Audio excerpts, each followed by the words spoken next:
ကဲဟိုးကမြင်နေရတယ်ဆောက်ဦးလေးကိုကျွန်တော်တို့ဒီကနေကျွန်တော်တို့ကားနဲ့တက်မှာဖြစ်ပါတယ်ကဲအားလုံးမိတ်ဆွေများအားလုံးပေါ့နော်ကဲကျွန်တော်ရဲ့မရောက်ဘူးတဲ့တငယ်ချင်းတွေအားလုံးကိုမျှဝေပေးမှာပုံမလို့အကုန်လုံးပေါ့နော်တယောက်ချင်းစီစိတ်ဝင်တစားနဲ့ကြည့်လို့ရပါတယ်လို့နော်ဒါကျွန်တော်တို့ဘော်ဒါတွေအကုန်လုံးပေါ့ဒီမှာကျွန်တော်တို့မရောက်ဘူးတဲ့သူတွေဒါကျွန်တော်တို့ဘော်ဒါတွေနဲ့ကျွန်တော်တို့ဒီနေ့အလုပ်နားတဲ့ရှင်တွေမှာပေါ့နော်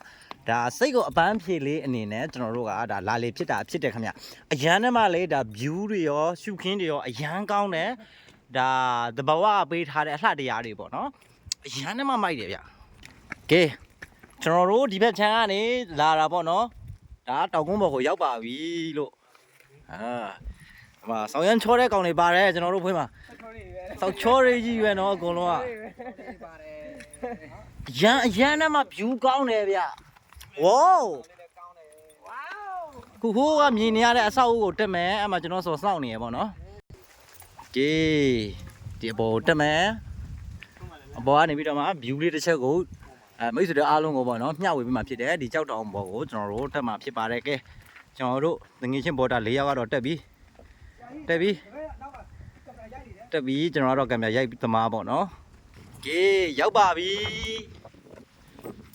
အပေါ်တစ်ချက်ပေါ့နော်ရှိုးပြမယ်ဝေါအရမ်းမိုက်တယ်ဗျ view ကတော့ဆောင်းရမ်းမိုက်တယ်ဒါမရောက်ဘူးတဲ့မိတ်ဆွေများအားလုံးလေးလာလေဖို့ဖိတ်ခေါ်ပါတယ်အရမ်းထဲမှာမိုက်တယ်ပေါ့နော်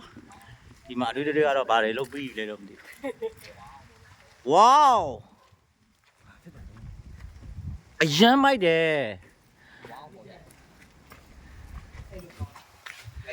ကဲကျွန်တော်တို့နားမှာဖြစ်တယ်